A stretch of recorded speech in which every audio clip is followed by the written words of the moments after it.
The crisp autumn air, once a familiar balm, now felt like a blade against Lucas Miller's exposed hands.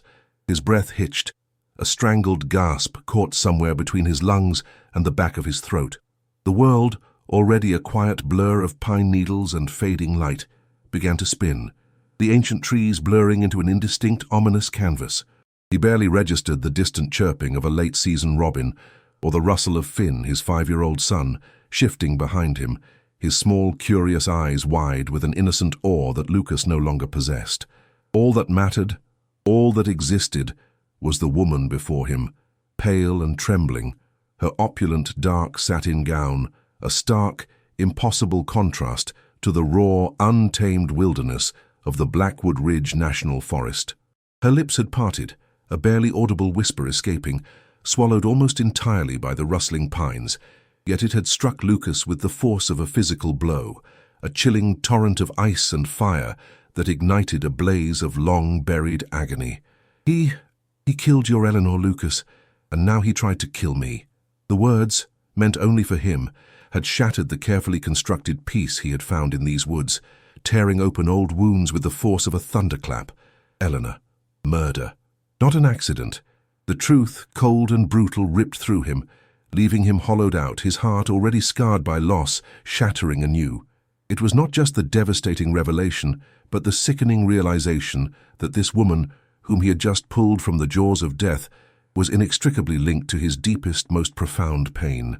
Just hours before, as the sun began its slow descent, painting the tall pines in hues of orange and gold, Lucas had felt a familiar contentment. He was 36 years old, his face etched with a quiet sorrow that time had softened but never entirely erased. His worn flannel shirt and faded jeans were testaments to a life lived close to the land.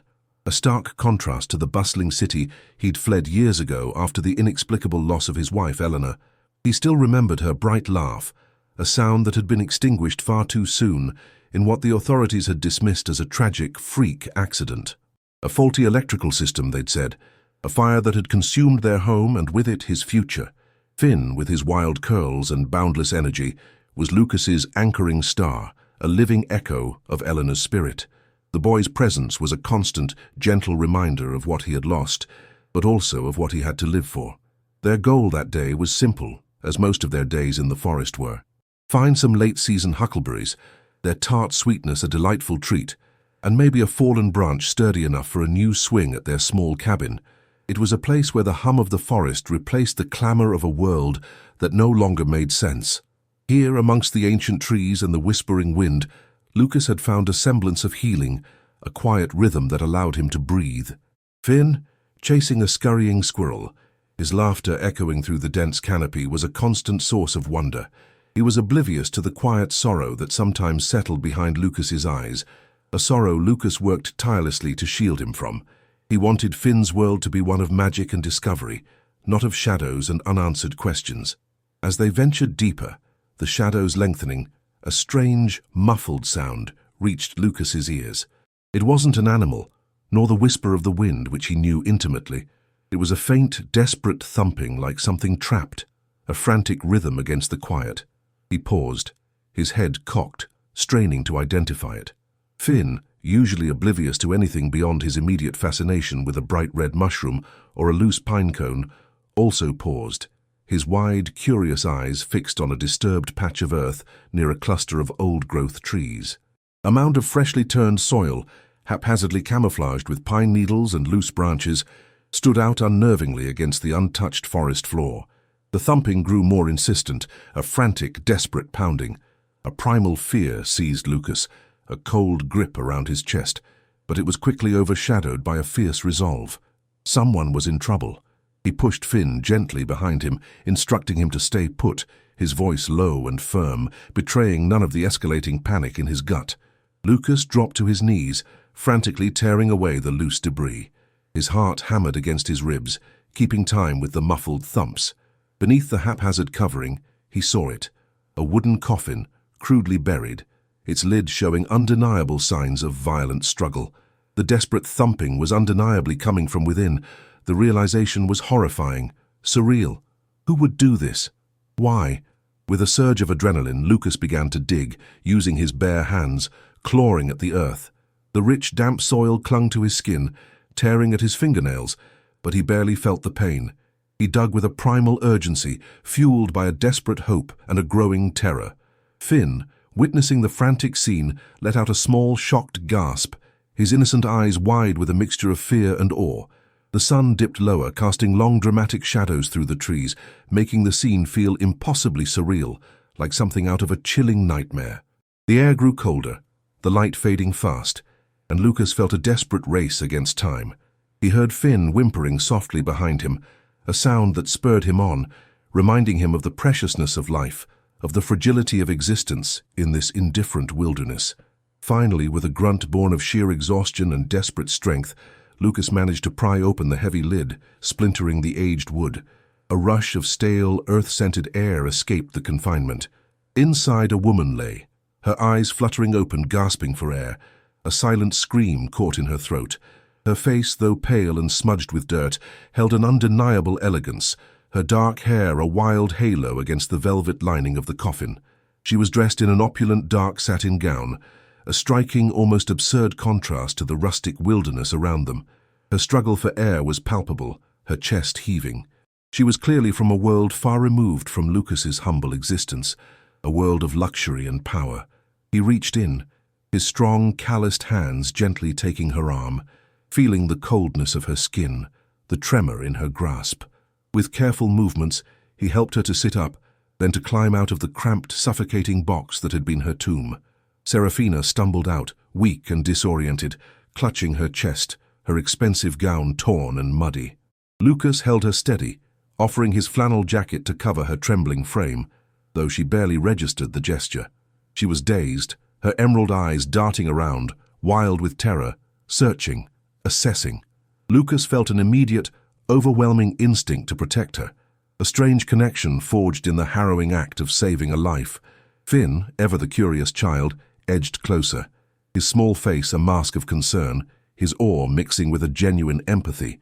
He looked from his father, covered in dirt and sweat, to the mysterious, elegant woman who had just emerged from the earth. Serafina's gaze finally settled back on Lucas, a raw, desperate gratitude shining in her eyes that transcended social barriers, that spoke of a shared human vulnerability. Her lips parted, and she whispered the words that would irrevocably alter the course of Lucas's life, words that cut him to the quick, piercing through years of carefully guarded grief.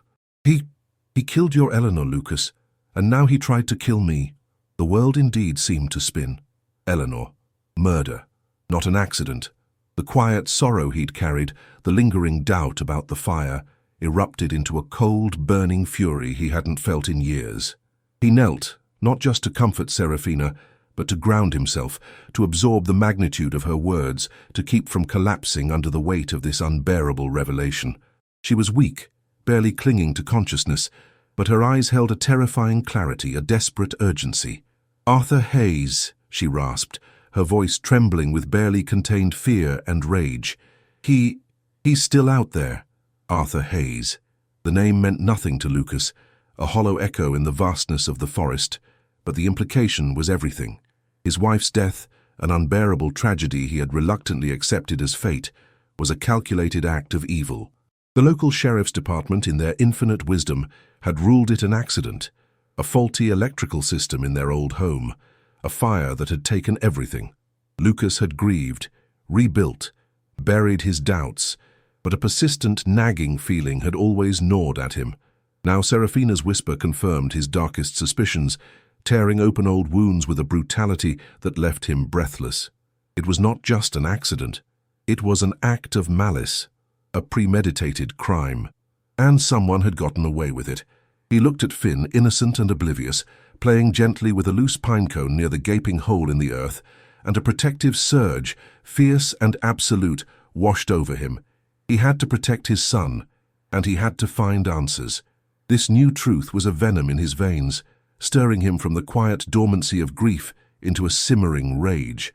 He was no longer just the single dad seeking solace in the woods.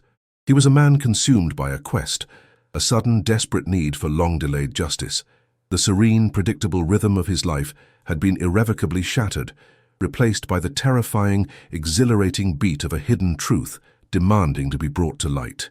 He glanced at Serafina, now clutching his jacket tightly around her, her eyes scanning the darkening woods, and knew with a chilling certainty that their journey had only just begun.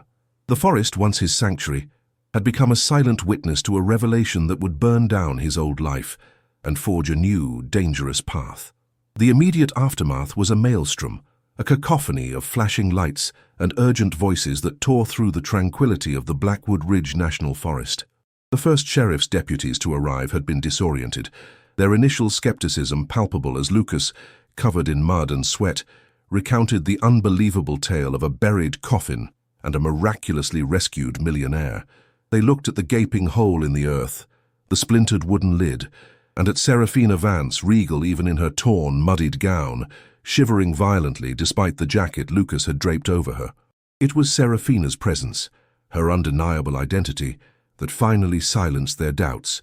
Her name, whispered just moments before by Lucas, carried a weight, a power that even the most hardened law enforcement officers could not ignore.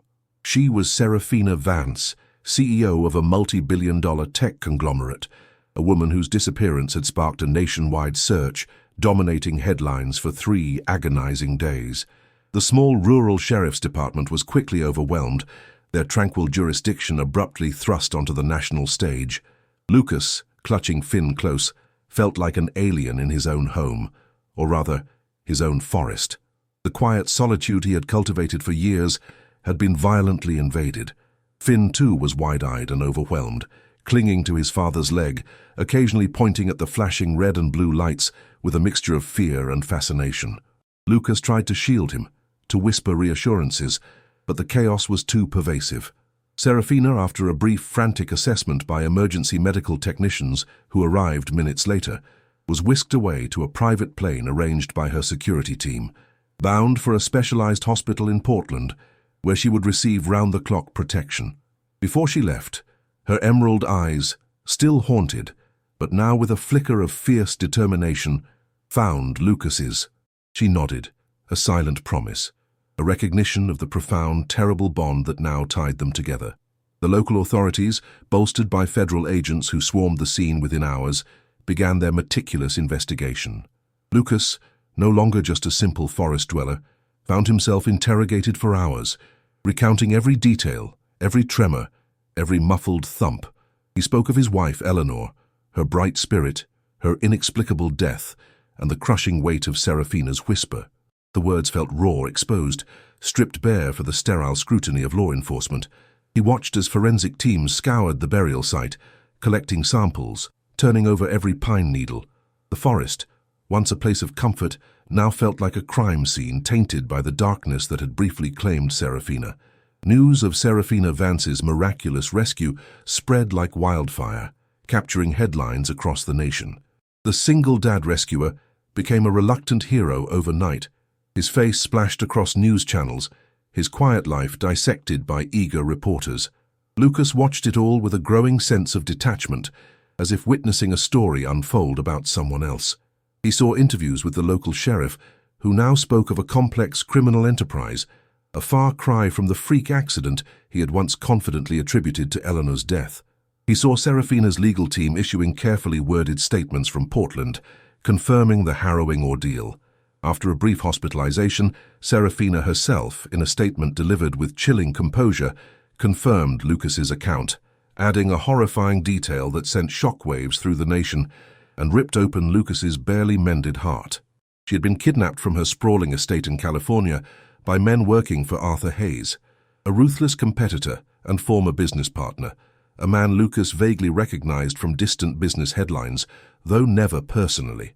What truly stunned everyone was Serafina's revelation that Hayes had faked his own death years ago to escape embezzlement charges. He had been living in the shadows, systematically eliminating anyone who knew too much about his intricate criminal empire. Her abduction and staged burial were meant to be a terrifying warning, a message delivered with brutal finality, a warning that, thanks to Lucas, had gone horribly wrong. Then came the agonizing connection to Eleanor. Serafina recounted a chance encounter years ago at a charity event in Portland. Eleanor, a bright and compassionate environmental activist, had been there, advocating for the protection of national forests. In an unfortunate twist of fate, Eleanor had inadvertently uncovered a shell company Hayes was using for illicit timber harvesting in those very forests. Serafina recalled Eleanor approaching her, vibrant and earnest, hoping for help to expose Hayes, believing Serafina as a powerful CEO might lend her influence. But before Serafina could act, before she could offer assistance or even process the full implication of Eleanor's discovery, Eleanor's accident had occurred. Serafina admitted, her voice heavy with regret, that she had always suspected Hayes was involved but lacked definitive proof.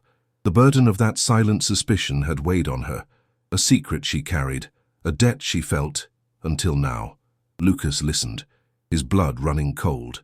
The narrative of Eleanor's life, of her death, twisted and distorted, revealed as a calculated murder tied to corporate greed and ruthless power.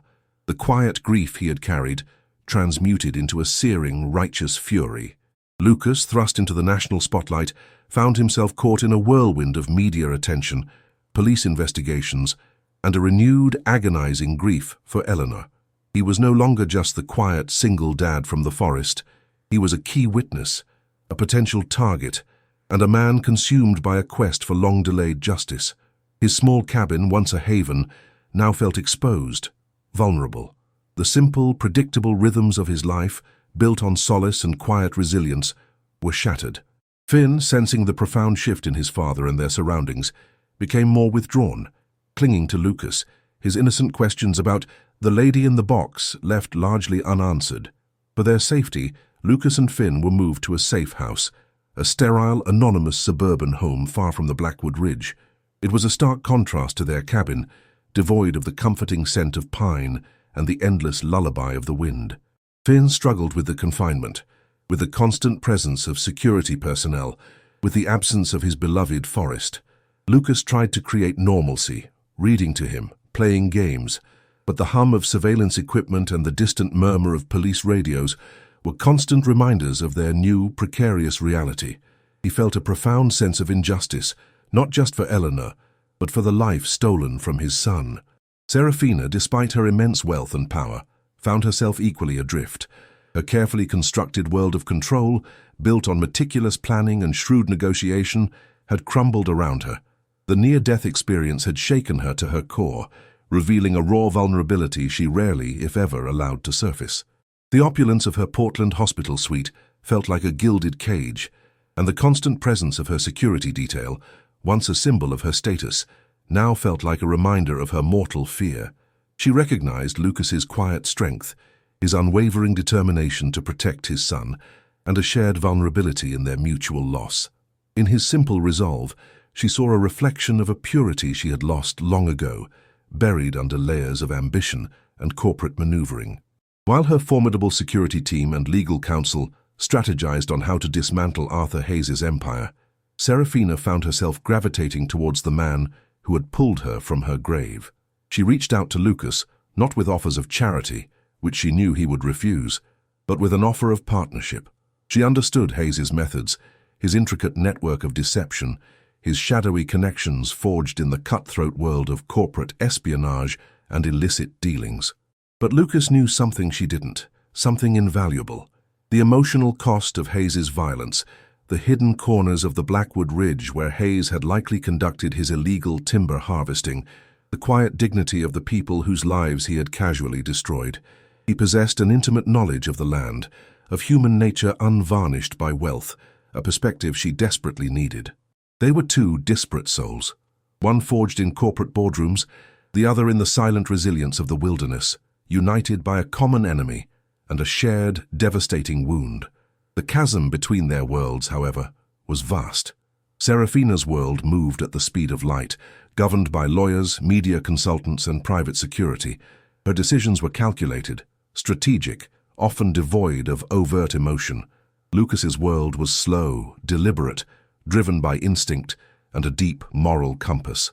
He mistrusted the gloss of her world, the way it could make truth feel like a commodity, how easily it could overshadow genuine human suffering with legal jargon and public relations. He saw the cold calculation in her team's eyes, and it made him wary.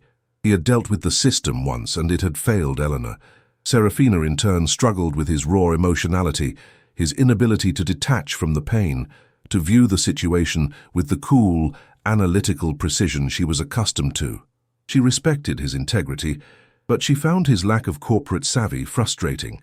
Their initial conversations were often punctuated by silences, by unspoken judgments and misunderstandings that spoke volumes about their different lives.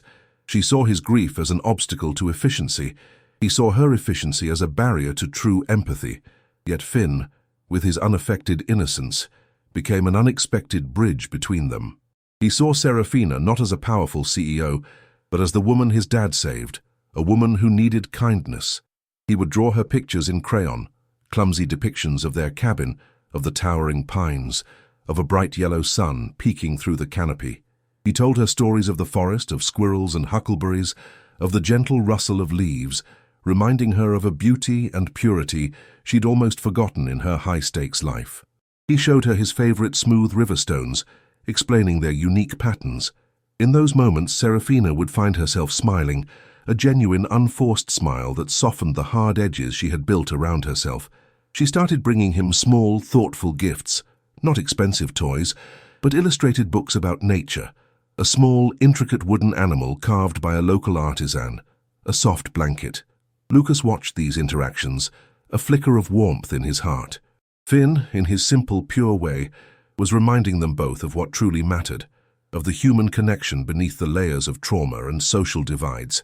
He saw Serafina drop her guard, even for a moment, saw a glimpse of the woman beneath the formidable executive. He realized that while their worlds were indeed vastly different, their shared experience, their mutual wound, and now Finn's innocent bridge, were slowly, painstakingly, creating a tenuous path forward. The battle against Arthur Hayes would be a long and arduous one, fraught with danger and complexities.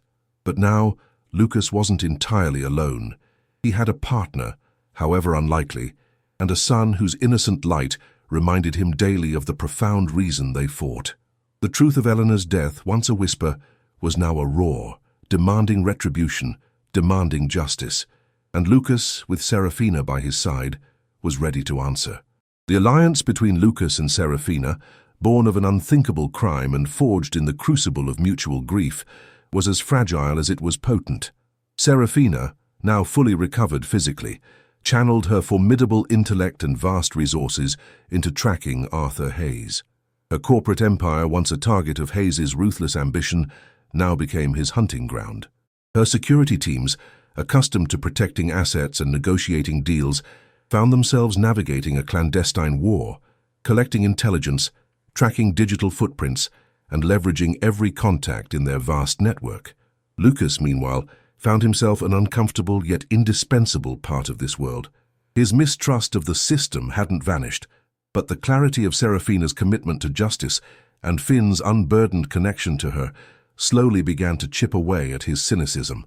Their safe house became a makeshift command center, a strange blend of high-tech surveillance equipment and Finn's scattered crayons. Serafina's top analyst, a sharp-witted woman named Dr. Evelyn Reed, often worked late into the night, her fingers flying across multiple keyboards, deciphering encrypted messages and cross-referencing databases. Lucas would watch her, a silent observer, occasionally offering an insight drawn from his years in the forest, a perspective that often surprised Evelyn with its stark simplicity and unexpected relevance. He spoke of patterns in nature, of human behavior when stripped of pretense, of the way a predator moved through its territory. Evelyn, initially dismissive, found herself intrigued. The chasm between their worlds, though still present, was slowly being bridged by shared purpose. Serafina, for her part, began to understand Lucas's quiet strength, his unwavering moral compass. She found herself valuing his counsel, the unvarnished truth he offered, untainted by corporate speak or hidden agendas. He, in turn, began to appreciate the intricate dance of her world, the strategic brilliance behind her operations, the sheer power she wielded, now directed towards a just cause. But the memory of Eleanor remained a raw, open wound for Lucas, a constant reminder of the horrific cost of Hayes's actions. Every piece of intelligence, every new lead, was filtered through that pain, intensifying his resolve.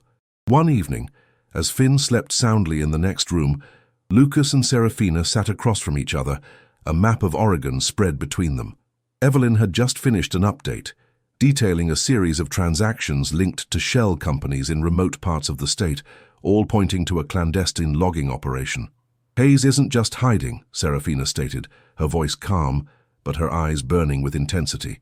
He's rebuilding, funding his empire with illicit timber, just as Eleanor suspected. Lucas's gaze traced the lines of the map. He knows the Blackwood Ridge. He poached here years ago. There's a network of forgotten logging roads, hidden cabins, places even the Forest Service doesn't check often. Back when I was a kid, my dad and I used to find them. He used to say they were ghost roads leading nowhere but deeper into the past. A chilling thought struck him. He might be using them again. Maybe not here, but in similar terrain. Serafina listened intently, a new light dawning in her emerald eyes. That's it, his patterns. He sticks to what he knows.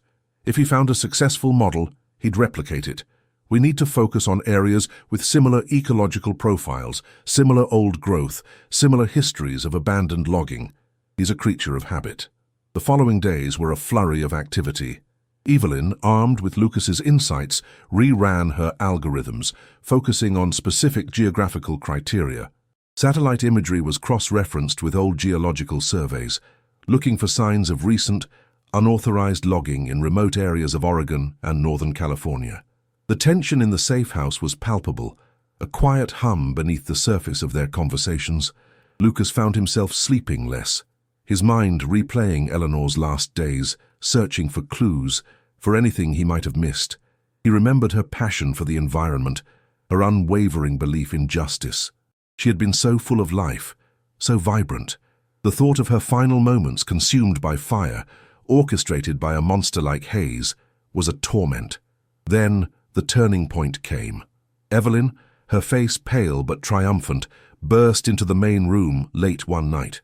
We found him, or rather his operation, not in Blackwood Ridge but 200 miles south, deep in the Rogue River Siskiyou National Forest. It's a mirror image of what Lucas described, a network of forgotten roads, a secluded cabin, and freshly cut old-growth timber being moved under the cover of darkness. He made a critical mistake. He tried to reclaim some hidden assets, triggering a dormant surveillance system Serafina's team had secretly reactivated. A digital breadcrumb trail, faint but undeniable, led straight to this location. The air crackled with a mix of relief and renewed dread. They had a target. The hunt was on. Serafina immediately contacted federal authorities, but insisted on accompanying the tactical teams. Lucas, his jaw set, looked at her. "I'm going too," he stated, his voice quiet but firm. "I know these forests. I know how Hayes thinks, how he moves in this kind of terrain. You'll need me." Serafina met his gaze, seeing not just his grief, but his unwavering resolve. She knew the risks, the danger he would be putting himself in, but she also knew his intimate knowledge of the wilderness could be invaluable. "All right," she conceded, her voice barely a whisper, "but you follow every instruction. No heroics, Lucas. We need him alive." The next morning, under the cover of a pre-dawn mist, a convoy of unmarked vehicles wound its way south. Lucas, dressed in camouflage and carrying a small backpack, sat beside Serafina in one of the vehicles. The forest was their ally, but it was also a labyrinth. He felt the familiar thrill of the wilderness, but this time it was laced with a potent cocktail of fear, anger, and a grim determination. He looked at Serafina, her face illuminated by the faint glow of the dashboard, and saw a reflection of his own resolve. They were in this together. Hours later, they reached the designated staging area, a remote clearing deep within the Rogue River Siskiyou National Forest. Federal agents, heavily armed and silent, moved with practiced efficiency. Lucas, observing their movements, felt a strange sense of unreality. This was so far removed from his simple life, yet so intrinsically linked to his deepest pain. He worked closely with the lead agent, pointing out potential ambush points, hidden trails, the subtle signs of human activity in the seemingly untouched wilderness. His understanding of the terrain proved invaluable, allowing the team to approach Hayes's clandestine operation undetected. The confrontation was tense, unfolding deep within a remote section of the forest where Hayes had established a new, sophisticated and heavily guarded operation. Lucas's insights into the forest, his ability to read the subtle changes in the environment, allowed them to outmaneuver Hayes's lookouts. As they closed in, the sounds of heavy machinery and distant voices became more distinct. Lucas felt a tightening in his gut, a sickening mixture of dread and anticipation. This was it, the culmination of years of quiet grief, of simmering injustice. They found Arthur Hayes in a makeshift command center, a heavily fortified cabin surrounded by felled trees and logging equipment. He was a man in his late 50s, his face etched with a cruel intelligence, his eyes cold and calculating. He didn't look like a ghost, he looked like a predator. He was surrounded by a small contingent of armed men, but the element of surprise, thanks to Lucas's guidance, was on their side. The federal agents moved in swiftly, silently, overwhelming Hayes's security detail. Shots were fired, shouts echoed through the forest, but Lucas remained focused, his eyes fixed on Hayes. In the ensuing chaos, Lucas found himself face to face with Arthur Hayes. The two men stood separated by the remnants of a shattered table, the air thick with tension and the smell of gunpowder. Hayes, cornered and desperate, his face contorted with rage, sneered at Lucas. "The forest boy. You actually thought you could stop me?" He looked at Serafina, who stood a few feet away, her expression a mask of cold fury. "And the Ice Queen. A miracle. You survived. A shame, really." Lucas felt a wave of nausea, followed by a surge of pure, unadulterated rage.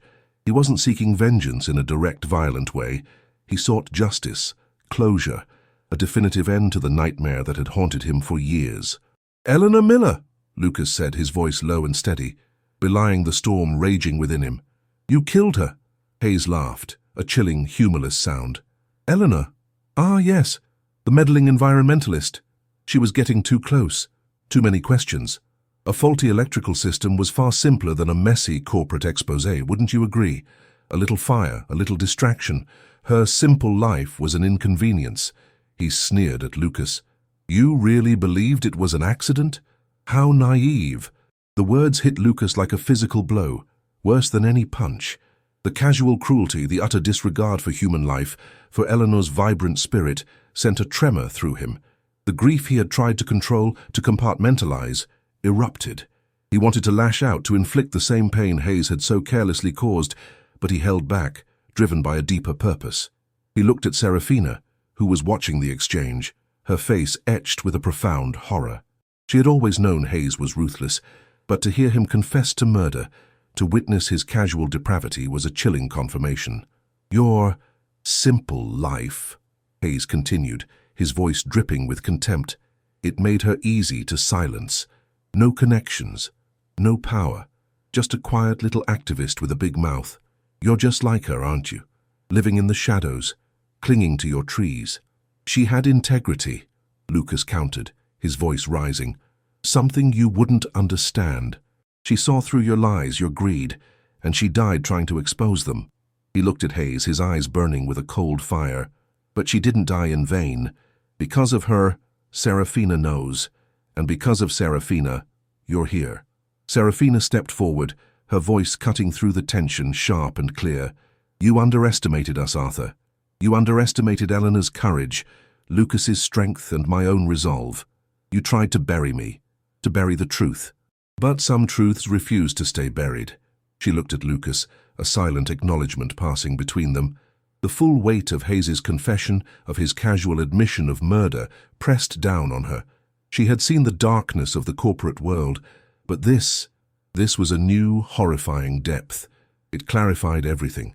She realized how close she had come to letting greed eclipse humanity, how easily she could have dismissed Eleanor's concerns as corporate noise.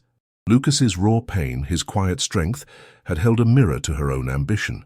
The evidence painstakingly gathered by Serafina's network and bolstered by Lucas's on-the-ground intelligence was undeniable. The illicit logging operation, the financial trails, Hayes's own casual confession to Eleanor's murder, it all fit together. Arthur Hayes, surrounded and defeated, his reign of terror finally brought to an end, was apprehended, his hands cuffed, his sneering arrogance replaced by a look of bewildered defeat. As Hayes was led away, the federal agents securing the scene, Lucas felt a strange sense of emptiness. Justice for Eleanor had been achieved, but the wound remained, raw and aching. The monster was caught, but the void she left would never truly be filled. He looked out at the majestic forest, the setting sun painting the pines in hues of orange and gold, a stark contrast to the darkness that had just transpired. He thought of Eleanor, of her love for these very trees, and knew that in a way she was finally at peace. Her spirit, her fight, had lived on, leading to this moment. The whisper in the forest had broken his heart, but it had also, against all odds, led him to the truth. In the aftermath, the headlines screamed about Arthur Hayes' capture and the dismantling of his vast criminal network. News channels and newspapers across the nation hailed Serafina Vance as the resilient survivor and corporate hero, lauded for her courage and strategic brilliance in bringing down a shadowy empire. They spoke of her miraculous escape, her triumphant return to the helm of her company, and the unwavering resolve that had led to Hayes' downfall.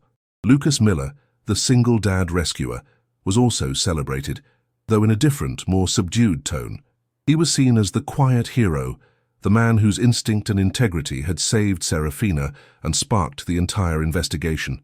But for Lucas, the victory was bittersweet, tainted by an indelible sorrow that no amount of public recognition could ever assuage. Justice for Eleanor had been achieved. The man responsible for her murder was behind bars, but the wound remained raw and aching, a gaping void that would never fully heal. The silence that followed Hayes' apprehension was deafening, a stark contrast to the preceding weeks of frantic activity. Lucas and Finn returned to their small cabin in the Blackwood Ridge. The forest, once a scene of terror and revelation, slowly began to reclaim its role as a sanctuary. But it was a sanctuary forever changed. Every rustle of leaves, every murmur of the wind, seemed to carry an echo of Eleanor, a reminder of what had been lost. Finn, though too young to fully grasp the complexities of what had transpired, sensed the shift. He was quieter, often drawing pictures of the bad man and the forest lady, his innocent art a testament to the trauma he had witnessed.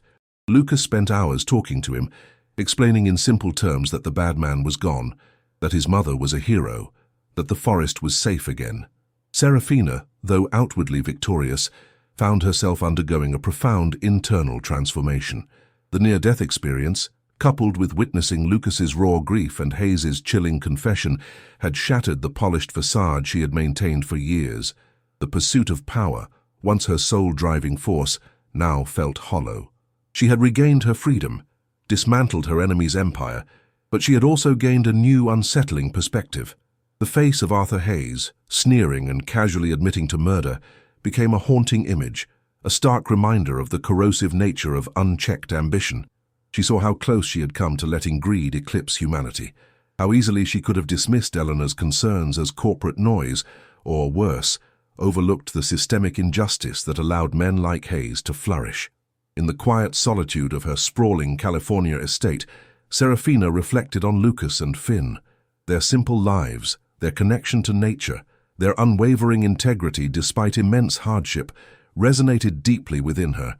She recognized that true power wasn't just about wealth or corporate dominance. It was about purpose, about humanity, about the indelible mark one left on the world. She thought of Eleanor, a woman who, despite her lack of corporate power, had possessed a moral strength that ultimately brought down a titan. Serafina reached out to Lucas, not with legal documents or business proposals, but with an offer born of genuine conviction. She established the Eleanor Miller Foundation, dedicated to supporting environmental whistleblowers and providing legal aid to families affected by corporate malfeasance. It was a tangible way to ensure Eleanor's legacy lived on, not just as a victim, but as a catalyst for change, a beacon of hope for those who dared to speak truth to power. This was not an act of charity, but an act of profound commitment, a recognition of shared values and a future where honesty and environmental stewardship prevailed. Serafina offered Lucas a position on the Foundation's board. Not as a symbol, Lucas, she explained, her voice earnest, but as a partner. Your integrity, your connection to the natural world, your unwavering sense of justice, these are qualities this foundation needs. Eleanor would have wanted someone like you to carry her torch. It wasn't a romantic gesture, but a profound commitment to shared values, a recognition of a bond forged in fire and loss.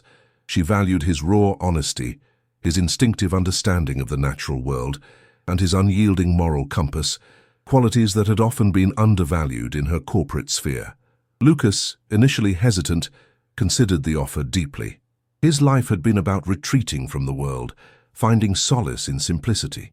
This was an invitation to re-engage, to step back into the very systems that had failed Eleanor.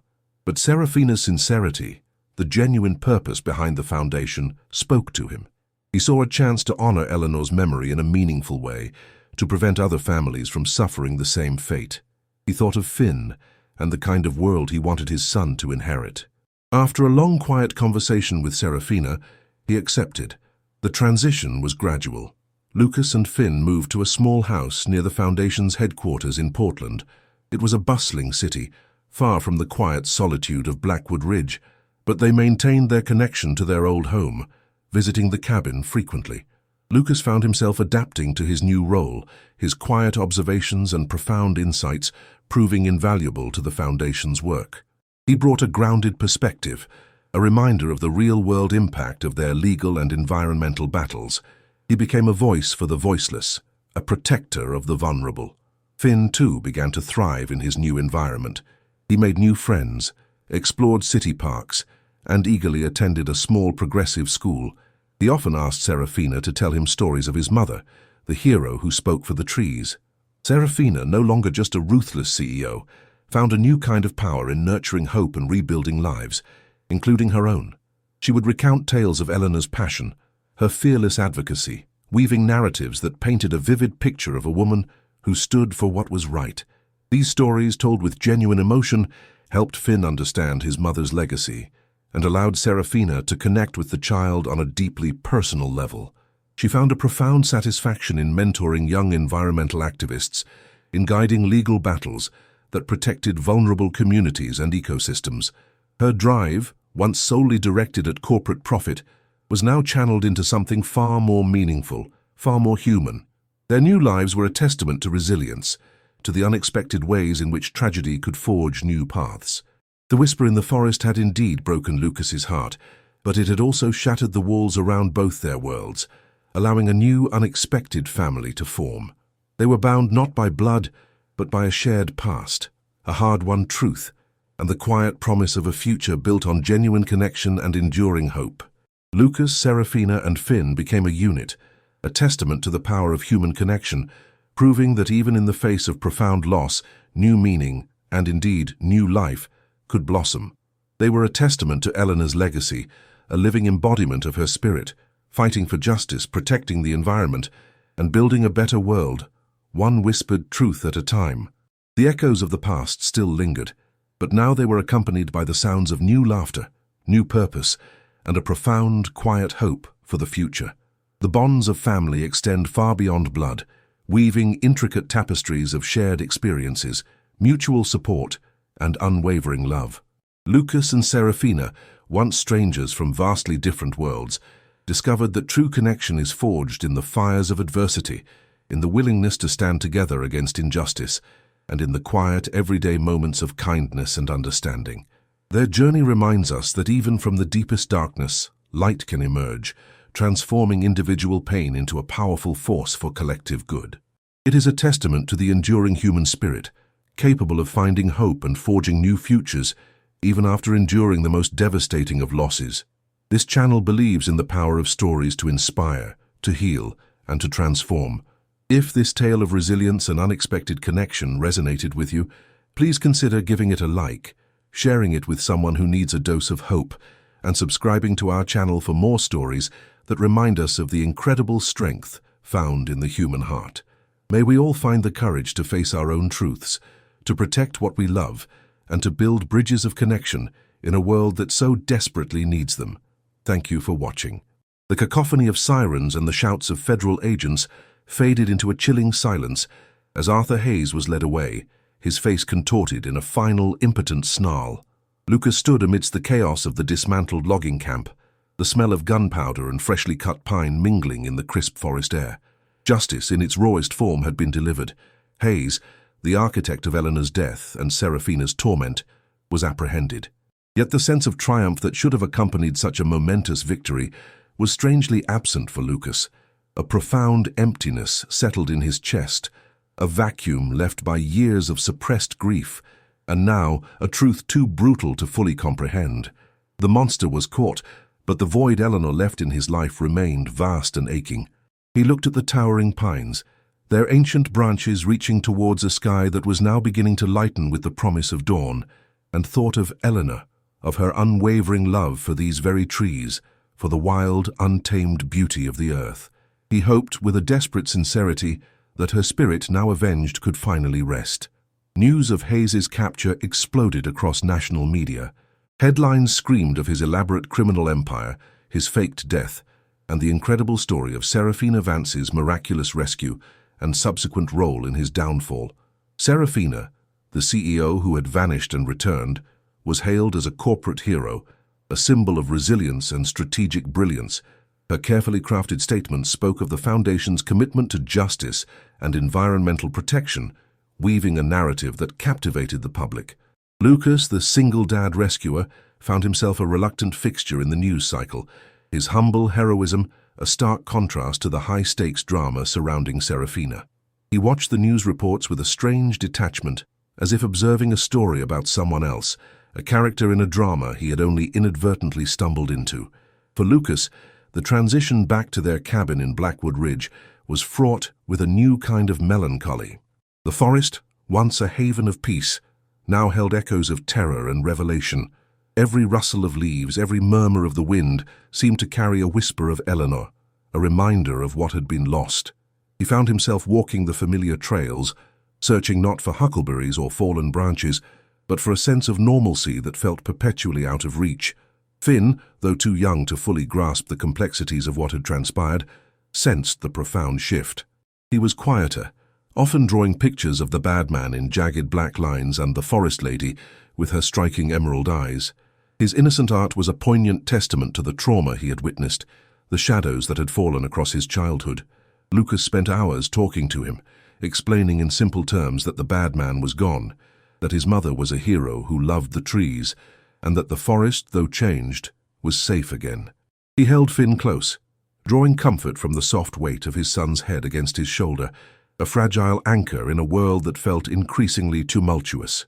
Serafina, meanwhile, wrestled with her own internal revolution, the near-death experience, the suffocating darkness of the coffin, the casual depravity of Hayes's confession. These were indelible scars on her psyche. The pursuit of power, once her sole driving force, now felt hollow, almost meaningless.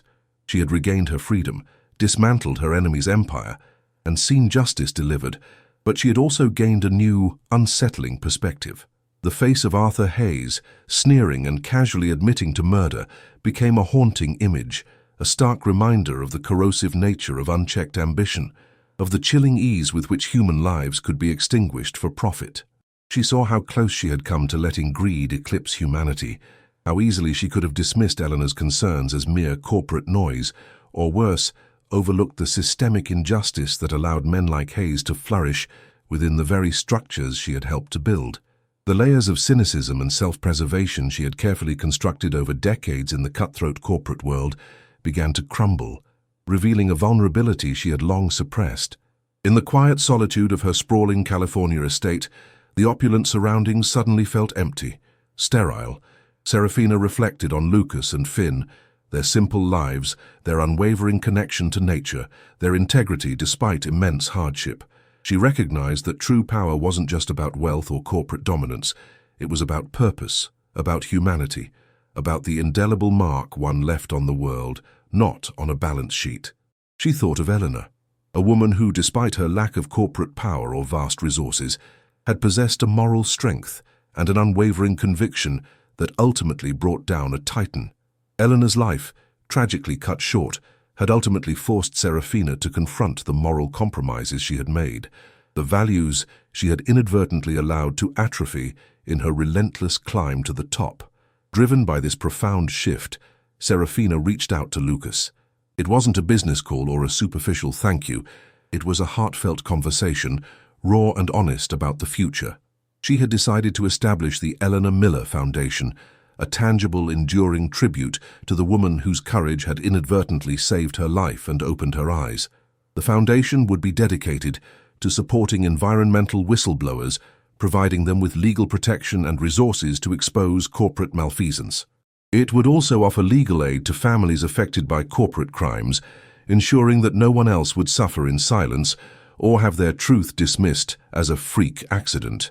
This was not an act of charity, Serafina made clear, but an act of profound commitment, a recognition of shared values and a future where honesty and environmental stewardship prevailed over greed and corruption.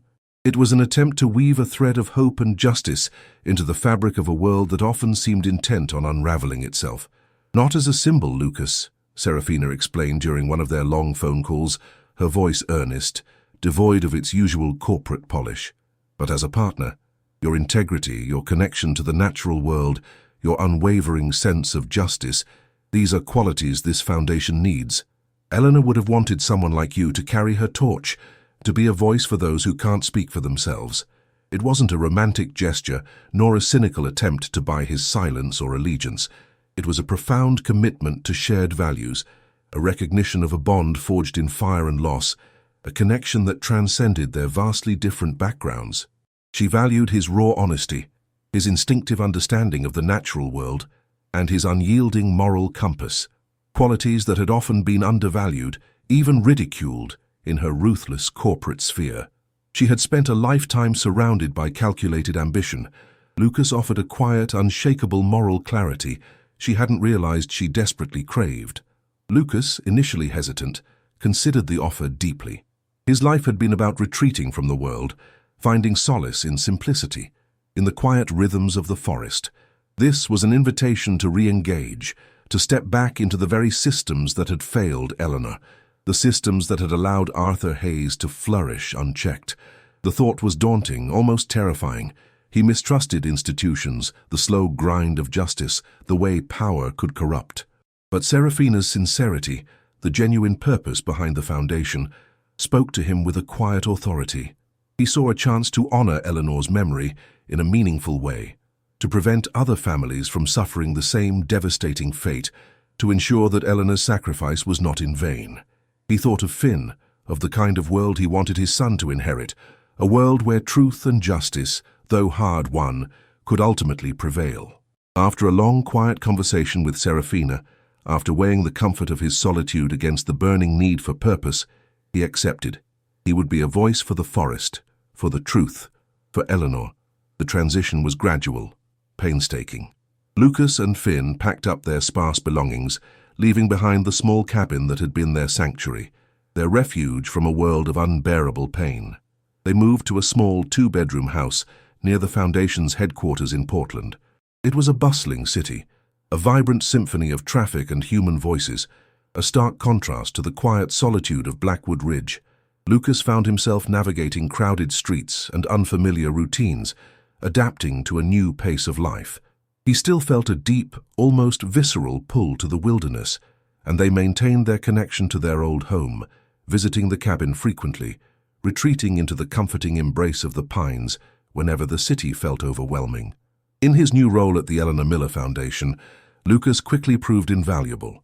His quiet observations, his profound insights into the human cost of environmental degradation, and his unyielding sense of justice brought a grounded, authentic perspective to the Foundation's strategic discussions. He became a powerful, albeit soft-spoken advocate for whistleblowers, a voice for the voiceless, a protector of the vulnerable. He collaborated with legal teams, offered counsel to victims, and helped shape campaigns that aimed to hold powerful corporations accountable. He was still the quiet man from the forest, but now his quietness was imbued with purpose, his words carrying the weight of experience and conviction. He found a new sense of fulfillment, a way to channel his grief into meaningful action. Finn, too, began to thrive in his new environment. He adjusted to city life with the boundless curiosity of a child, making new friends at his small progressive school, exploring city parks, and finding wonder in the unexpected corners of urban nature. He often asked Serafina to tell him stories of his mother, the hero who spoke for the trees. Serafina, no longer just a ruthless CEO driven by profit margins, found a new kind of power in nurturing hope and rebuilding lives, including her own. She would recount tales of Eleanor's passion, her fearless advocacy, her unwavering belief in the sanctity of the natural world, weaving narratives that painted a vivid picture of a woman who stood for what was right. These stories, told with genuine emotion, helped Finn understand his mother's legacy and allowed Serafina to connect with the child on a deeply personal level, softening the edges of her formidable persona. She found a profound satisfaction in mentoring young environmental activists, in guiding legal battles that protected vulnerable communities and ecosystems. Her drive, once solely directed at corporate profit, was now channeled into something far more meaningful, far more human. Their new lives, intertwined by a cruel twist of fate, were a testament to resilience, to the unexpected ways in which tragedy could forge new paths, new connections. The whisper in the forest had indeed broken Lucas's heart, tearing open old wounds and shattering his carefully constructed peace. But it had also shattered the walls around both their worlds, allowing a new, unexpected family to form, bound not by blood, but by a shared past, a hard-won truth, and the quiet promise of a future built on genuine connection and enduring hope.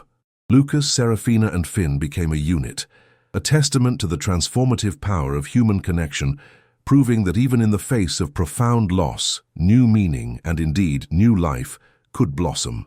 They were a testament to Eleanor's enduring legacy, a living embodiment of her spirit, fighting for justice, protecting the environment, and building a better world, one whispered truth at a time. The echoes of the past still lingered, a haunting reminder of what was lost, but now they were accompanied by the sounds of new laughter, new purpose, and a profound, quiet hope for the future.